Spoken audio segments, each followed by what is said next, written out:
बोलिए शंकर भगवान की जय, बोले पार्वती मैया की जय। सूत जी कहते हैं, मंदार की माला से जिन पार्वती जी का केश पास अलंकृत है, मुंडों की माला से जिन शिव जी की जटा अलंकृत है, जो पार्वती जी दिव्य वस्त्र धारण की है और जो शिव जी दिगंबर नंगे हैं, ऐसे श्री पार्वती जी तथा शिव जी को प्रणाम करता हूँ। रमणीक कैलाश पर्वत के शिखर पर बैठी हुई पार्वती जी कहती हैं, हे महेश्वर, हमें कोई गुप्त व्रत का या पूजन बताइए जो सब धर्मों से सरल हो, जिसमें परिश्रम भी कम करना पड़े लेकिन फल अधिक मिले। हे नाथ, यदि आप मुझ पर प्रसन्न हो तो यह विधान बताइए।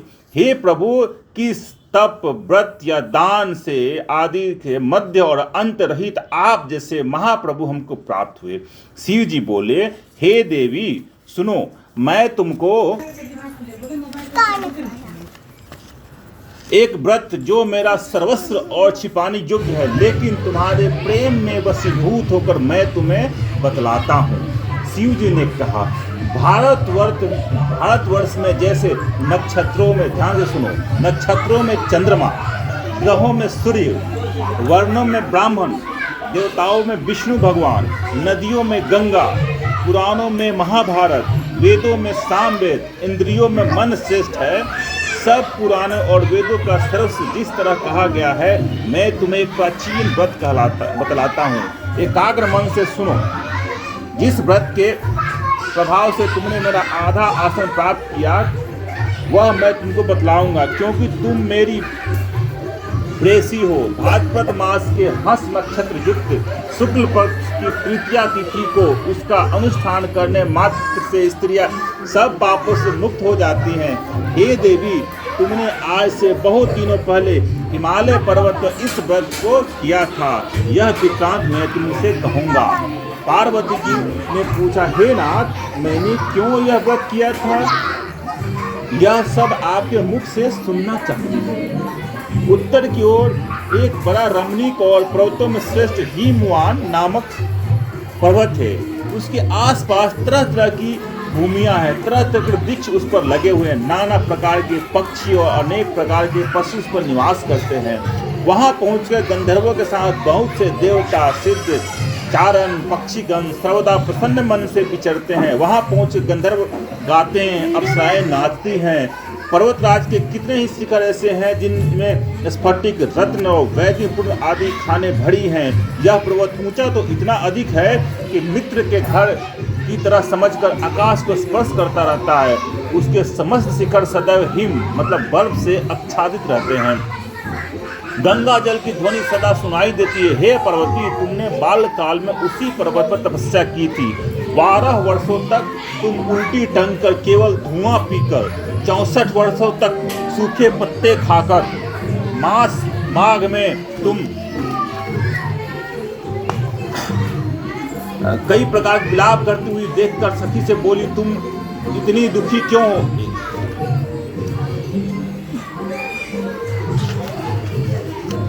देखकर तुम बोली, तुम इतनी दुखी हो, इसका कारण बताओ। तुम्हारी जो कुछ इच्छा होगी मैं यथाशक्ति इसको पूरा करने की चेष्टा करूंगी, इसमें कोई संशय नहीं है। पार्वती जी बोली, मेरी कुछ अभिलाषा है, उसे तुम प्रेम पूर्वक सुनो। मैं एकमात्र शिव जी को अपना पति बनाना चाहती हूँ, इससे कुछ भी संशय नहीं है। मेरे इस विचार को पिताजी ने ठुकरा दिया है, इससे मैं अपने शरीर का त्याग दूंगी। पार्वती जी की इस बात को सुनकर सखियों ने कहा, कि शरीर का त्याग ना करो, चलो किसी ऐसे वन में चले जहाँ पिता को पता न लगे। ऐसी सलाह कर तुम जैसे वन में जा पहुंची, उधर तुम्हारे पिता घर घर तुम्हें खोजने लगे। दूतों द्वारा भी खबर लेने लगी, कौन देवता या किन्नर मेरी पुत्री को हर ले गया। उन्हें मन ही मन कहा है, मैं नारद जी के आगे प्रतिज्ञा कर चुका कि अपनी पुत्री भगवान विष्णु को दूंगा। ऐसा सोचते सोचते ही भगवान मूर्छित हो गए। गिरिराज को मूर्छित देख देखकर सब लोग हाहाकार करते दौड़ पड़े। जब होश हुआ तो सबने पूछने लगे, गिरिराज, आप अपनी मूर्छा का कारण बताइए। हिमवान ने कहा, आप लोग मेरे दुख का कारण सुने, न मालूम कौन मेरी कन्या को हर ले गया। ऐसा नहीं हुआ तो किसी काले सांप ने काट लिया, सींग खा गया होगा। हाय हाय मेरी बेटी कहाँ गई, किसी दुष्ट ने मेरी पुत्री को मार डाला। ऐसा कहकर वे वायु को झोंके से कांपने हुए वृक्ष के समान कांपने लगे। इसके बाद हिमवान तुम्हारे वन खोदने लगे। वह वन भी सिंह, भालू, हिंसक जंतुओं से बड़ा भयानक हो रहा था। तुम भी अपनी शक्तियों के साथ उस भयानक वन में चलती चलती एक ऐसी जगह जा पहुंची जहां एक नदी बह रही थी। उसके रमणीय तट पर एक बड़ी ही सुंदर कंदरा थी। तूने उसी कंदरा में आश्रम बना लिया और मेरी एक बालुकामयी प्रतिमा बनाकर अपनी शक्तियों के साथ निराहार रहकर मेरी आराधना करने लगी। जब भाद्रपद शुक्ल पक्षी हस्त युक्त तृतीय तिथि प्राप्त हुई तब तुमने मेरा विधिवत पूजन किया और रात भर जाकर गीत वत आदि से मुझे प्रसन्न करने में बिताया। उस व्रतराज के प्रभाव से मेरा आसन डगमगा उठा, जिससे मैं तत्काल उस स्थान पर जा पहुंचा जहां पर तुम अपनी शक्तियों के साथ रहती थी। वहां पहुंचकर मैंने तुमसे कहा कि मैं तुम पर प्रसन्न हूँ, बोलो क्या चाहती हो। तुमने कहा, मेरे देवता, यदि आप मेरे पर प्रसन्न हो तो मेरे प्रति मेरे तथास्तु करके कैलाश पर्वत वापस आने पर तुमने यह प्रतिमा नदी में प्रवाहित कर दी और शक्तियों के साथ उस महाव्रत का पालन किया। हिमवान भी तब तक उस वन में तुम्हें खोजते हुए आ पहुंचे। चारों दिशाओं में तुम्हारी खोज करते करते वे व्याकुल हो चुके थे, इसलिए तुम्हारे आश्रम के समीप पहुंचते गिर पड़े। थोड़ी देर बाद उन्होंने नदी के तट पर 2 कन्याओं को सोते हुए देखा। देख के उन्होंने तुम्हें छाती से लगा लिया और बिलख कर रोने लगे। फिर पूछा, पुत्री, तुम सिंह, व्याघ्र आदि जंतुओं से भरे इस वन में क्यों पहुंची। पार्वती जी ने उत्तर दिया, हे पिताजी, मैंने पहले ही अपने आप को शिव जी के हाथों सौंप दिया था। आपने मेरी बात टाल दी, इससे मैं यहाँ चली आई। हिमवान ने सत्वना दी कि पुत्री, मैं तुम्हारी इच्छा के विरुद्ध कुछ नहीं करूँगा। वे तुम्हें अपने साथ घर ले गए और मेरे साथ तुम्हारा विवाह कर दिए। इसी से तुमने मेरा अर्धासन पाया।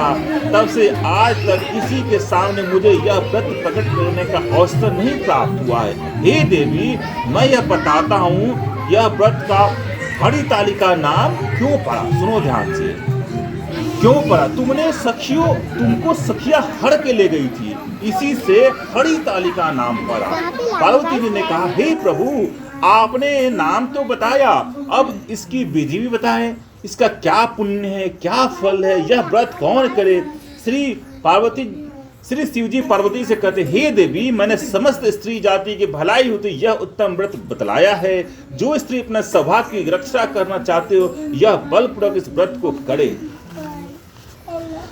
केले के खंभे आदि से सुशोभित एक सुंदर सा मंडप बनाए, उसमें रंग बिरंग के रेशमी कपड़ों से चंदवा लगाकर चंदन आदि संगठित द्रव्य से मंडल लिपवाए। फिर शंख, मेरी मृदंग आदि बजाते हुए बहुत से लोग एकत्रित होकर तरह तरह के मंगलाचरण करते उस मंडप में पार्वती तथा शिव जी की प्रतिमा स्थापित करे। उस रोज दिन भर उपवास कर बहुत से सुगंधित फूल, सुगंध मनोहर धूप, नाना प्रकार के नैवेद्य आदि एकत्र कर मेरी पूजा करे और रात भर जागरण करे।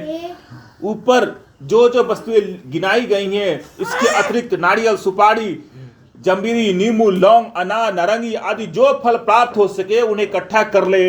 उस ऋतु में जो फल फूल मिल सके विशेष रूप से रखे। इसके बाद धूप दीपादि पूजन प्रार्थना करे। हे शिव, हे शिवरानी, हे मंगल, सब अर्थों से देने वाली हे देवी, हे सूर्य पे आपको नमस्कार है, हे सूर्य पे आपको सदा के नमस्कार है, हे ब्रह्मरूपिणी आपको नमस्कार है, हे जगदात्री आपको नमस्कार, हे सिंहासनी, संसार के भय से भयभीत मुझे दीन की रक्षा करे। इस कामना की पूर्ति के लिए मैंने आपकी पूजा की है। हे पार्वती, मुझे राज्य और सौभाग्य दे, मुझ पर प्रसन्न हुए। इन्हीं मंत्रों से पार्वती तथा शिव जी की पूजा करे। तदंतर विधि पूर्वक कथा सुने और ब्राह्मण के वस्त्र, गौ, स्वर्ण आदि देवे। इस तरह एकत्रित होकर स्त्री पुरुष दोनों एक साथ पूजन करे। फिर वस्त्र आदि जो कुछ हो संकल्प करे। जो स्त्री इस प्रकार पूजन करती है वह सब पापों से छूट जाती है और उसे 7 जन्मों तक सुख तथा सौभाग्य प्राप्त होती है। जो स्त्री तृतीया तिथि का व्रत न कर अन्न अन्न भक्षण करती है वह 7 जन्मों तक बांझा रहती है, उसको बार बार विधवा होना पड़ते, वह सदा दरिद्र पुत्र शोक से शोकाकुल स्वभाव से लड़ाकी सदा दुख भोगने वाली होती है। और उपवास न करने वाली स्त्री अंत में घोर नरक में जाती है। मांसाहार करने वाली बाघी, दही खाने वाली बिल्ली, मिठाई खाने वाली चींटी और सब कुछ खाने वाली मक्खी बन जाती है। तीज को अन्न खाने वाली सुअड़ी, फल खाने वाली बनड़िया, पानी पीने वाली जोंक, दूध पीने वाली शापिन और उस रोज सोने वाली अजगरी हो जाती है, पति को धोखा देने वाली मुर्गी। इसलिए सभी स्त्रियां व्रत अवश्य करें। दूसरे दिन सुवर्ण, चांदी, तांबा अथवा बांस के पात्र में अन्न भरकर ब्राह्मण को दान दे, पालन करे। जो स्त्री इस प्रकार व्रत करेगी वह मेरे समान पति पाती है, और जब वह मरने लगती है तुम्हारे समान उसका रूप हो जाता है। उसे सब प्रकार के संसारिक भोग और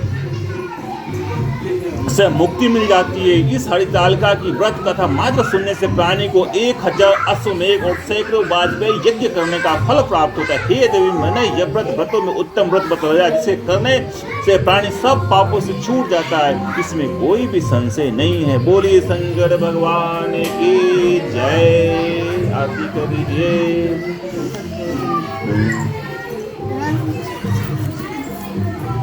गणेश जी से शुरू कर दीजिए। घंटी बजाना है।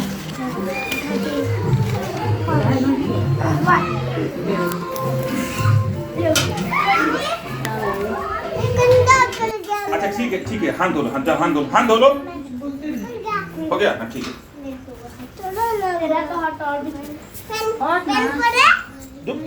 खोलिए देते।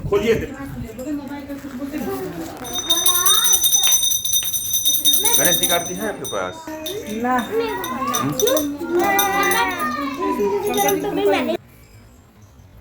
बोलिए शंकर भगवान की जय। बोले पार्वती मैया की जय। सूत जी कहते हैं, मंदार की माला से जिन पार्वती जी का केश पास अलंकृत है, मुंडों की माला से जिन शिव जी की जटा अलंकृत है, जो पार्वती जी दिव्य वस्त्र धारण की है और जो शिव जी दिगंबर नंगे हैं, ऐसे श्री पार्वती जी तथा शिव जी को प्रणाम करता हूँ। रमणीक कैलाश पर्वत के शिखर पर बैठी हुई पार्वती जी कहती हैं, हे महेश्वर, हमें कोई गुप्त व्रत का या पूजन बताइए जो सब धर्मों से सरल हो, जिसमें परिश्रम भी कम करना पड़े लेकिन फल अधिक मिले। हे नाथ, यदि आप मुझ पर प्रसन्न हो तो यह विधान बताइए। हे प्रभु, किस तप, व्रत या दान से आदि से मध्य और अंत रहित आप जैसे महाप्रभु हमको प्राप्त हुए। शिव जी बोले, हे देवी सुनो, मैं तुमको एक व्रत जो मेरा सर्वस्व और छिपाने योग्य है, लेकिन तुम्हारे प्रेम में वशीभूत होकर मैं तुम्हें बतलाता हूँ। शिव जी ने कहा, भारतवर्ष में जैसे नक्षत्रों में, ध्यान से सुनो, नक्षत्रों में चंद्रमा, ग्रहों में सूर्य, वर्णों में ब्राह्मण, देवताओं में विष्णु भगवान, नदियों में गंगा, पुराणों में महाभारत, वेदों में सामवेद, इंद्रियों में मन श्रेष्ठ है। सब पुराणों और वेदों का सर्वस्व जिस तरह कहा गया है, मैं तुम्हें एक प्राचीन व्रत बतलाता हूँ। एकाग्र मन से सुनो।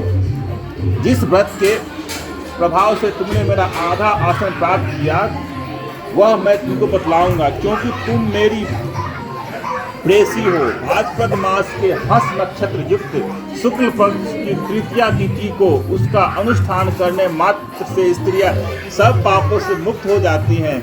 हे देवी, तुमने आज से बहुत दिनों पहले हिमालय पर्वत पर इस व्रत को किया था। यह वृत्तांत मैं तुमसे कहूँगा। पार्वती जी ने पूछा, हे नाथ, मैंने क्यों यह व्रत किया था? यह सब आपके मुख से सुनना चाहती हूँ। उत्तर की ओर एक बड़ा रमणीक और पर्वतों में श्रेष्ठ हिमवान नामक पर्वत है। उसके आसपास तरह तरह की भूमियां हैं, तरह तरह के वृक्ष उस पर लगे हुए हैं। नाना प्रकार के पक्षी और अनेक प्रकार के पशु उस पर निवास करते हैं। वहां पहुंचकर गंधर्वों के साथ बहुत से देवता, सिद्ध, चारण पक्षीगण सर्वदा प्रसन्न मन से विचरते हैं। वहां पहुंचे गंधर्व गाते हैं, अप्सराएं नाचती हैं। पर्वतराज के कितने ही शिखर ऐसे हैं जिनमें स्फटिक रत्न और वैदिकपूर्ण आदि खाने भरी हैं। यह पर्वत ऊंचा तो इतना अधिक है कि मित्र के घर की तरह समझकर आकाश को स्पर्श करता रहता है। उसके समस्त शिखर सदैव हिम मतलब बर्फ से आच्छादित रहते हैं। गंगा जल की ध्वनि सदा सुनाई देती है। हे पार्वती, तुमने बाल्यकाल में उसी पर्वत पर तपस्या की थी। 12 वर्षों तक तुम उल्टी टंग कर केवल धुआं पीकर, 64 वर्षों तक सूखे पत्ते खाकर, माघ में तुम कई प्रकार के विलाप करती हुई देखकर सखी से बोली, तुम इतनी दुखी क्यों हो?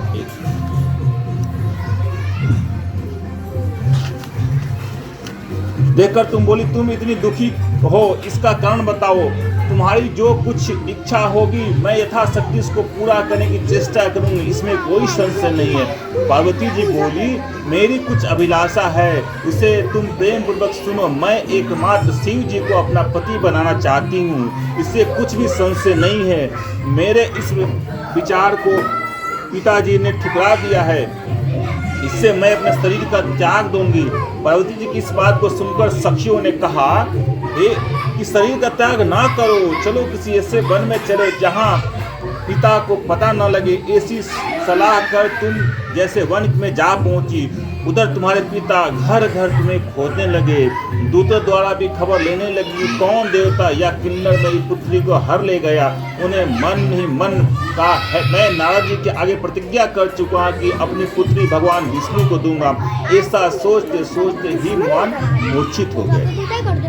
गिरिराज को मूर्छित देख कर सब लोग हाहाकार करते दौड़ पड़े। जब होश हुआ तो सबने पूछने लगे, गिरिराज आप अपनी मूर्छा का कारण बताइए। हिमवान ने कहा, आप लोग मेरे दुख का कारण सुने, न मालूम कौन मेरी कन्या को हर ले गया। ऐसा नहीं हुआ तो किसी काले सांप ने काट लिया, सींग खा गया होगा। हाय हाय मेरी बेटी कहाँ गई, किसी दुष्ट ने मेरी पुत्री को मार डाला। ऐसा कहकर वायु के झोंके से कांपने हुए वृक्ष के समान कांपने लगे। इसके बाद हिमवान तुम्हारे वन खोदने लगे। वह वन भी सिंह भालू हिंसक जंतुओं से बड़ा भयानक हो रहा था। तुम भी अपनी सखियों के साथ उस भयानक वन में चलती चलती एक ऐसी जगह जा पहुंची जहां एक नदी बह रही थी। उसके रमणीय तट पर एक बड़ी ही सुंदर कंदरा थी। तूने उसी कंदरा में आश्रम बना लिया और मेरी एक बालुकामयी प्रतिमा बनाकर अपनी सखियों के साथ निराहार रहकर मेरी आराधना करने लगी। जब भाद्रपद शुक्ल पक्षी हस्त युक्त तृतीय तिथि प्राप्त हुई तब तुमने मेरा विधिवत पूजन किया और रात भर जागकर गीत भक्त आदि से मुझे प्रसन्न करने में बिताया। उस व्रतराज के प्रभाव से मेरा आसन डगमगा उठा, जिससे मैं तत्काल उस स्थान पर जा पहुंचा जहां पर तुम अपनी सखियों के साथ रहती थी। वहां पहुंचकर मैंने तुमसे कहा कि मैं तुम पर प्रसन्न हूँ, बोलो क्या चाहती हो। तुमने कहा, मेरे देवता यदि आप मेरे पर प्रसन्न हो तो मेरे पति बने। मेरे तथास्तु करके कैलाश पर्वत वापस आने पर तुमने यह प्रतिमा नदी में प्रवाहित कर दी और सखियों के साथ उस महाव्रत का पालन किया। हिमवान भी तब तक उस वन में तुम्हें खोजते हुए आ पहुंचे। चारों दिशाओं में तुम्हारी खोज करते करते वे व्याकुल हो चुके थे, इसलिए तुम्हारे आश्रम के समीप पहुंचते गिर पड़े। थोड़ी देर बाद उन्हें नदी के तट पर 2 कन्याओं को सोते हुए देखा। देखते उन्होंने तुम्हें छाती से लगा लिया और बिलख कर रोने लगे। फिर पूछा, पुत्री तुम सिंह व्याघ्र आदि जंतुओं से भरे इस वन में क्यों पहुंची? पार्वती जी ने उत्तर दिया, हे पिताजी, मैंने पहले ही अपने आप को शिव जी के हाथ सौंप दिया था। आपने मेरी बात टाल दी, इससे मैं यहाँ चली आई। हिमवान ने सत्वना दी कि पुत्री, मैं तुम्हारी इच्छा के विरुद्ध कुछ नहीं करूँगा। वे तुम्हें अपने साथ घर ले गए और मेरे साथ तुम्हारा विवाह कर दिए। इसी से तुमने मेरा अर्धासन पाया। तब से आज तक किसी के सामने मुझे यह व्रत प्रकट करने का अवसर नहीं प्राप्त हुआ है। हे देवी, मैं यह बताता हूँ, यह व्रत का हरितालिका नाम क्यों पड़ा? सुनो ध्यान से, क्यों पड़ा? तुमको सखिया हर के ले गई थी, इसी से हरितालिका नाम पड़ा। पार्वती जी ने कहा, हे प्रभु, आपने नाम तो बताया, अब इसकी विधि भी बताएं, इसका क्या पुण्य है, क्या फल है, यह व्रत कौन करे। श्री शिवजी पार्वती से कहते, हे देवी, मैंने समस्त स्त्री जाति की भलाई होती यह उत्तम व्रत बतलाया है। जो स्त्री अपने सौभाग्य की रक्षा करना चाहते हो, यह बलपूर्वक इस व्रत को करे।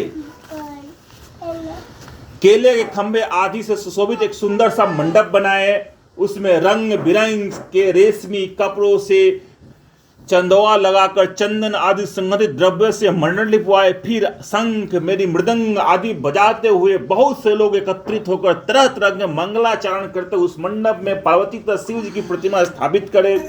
उस रोज दिन भर उपवास कर बहुत से सुगंधित फूल, सुगंध, मनोहर धूप, नाना प्रकार के नैवेद्य आदि एकत्र कर मेरी पूजा करे और रात भर जागरण करे। ऊपर जो जो वस्तुएं गिनाई गई हैं, इसके अतिरिक्त नारियल, सुपारी, जंबीरी, नींबू, लौंग, अनार, नारंगी आदि जो फल प्राप्त हो सके उन्हें इकट्ठा कर ले। उस ऋतु में जो फल फूल मिल सके विशेष रूप से रखे।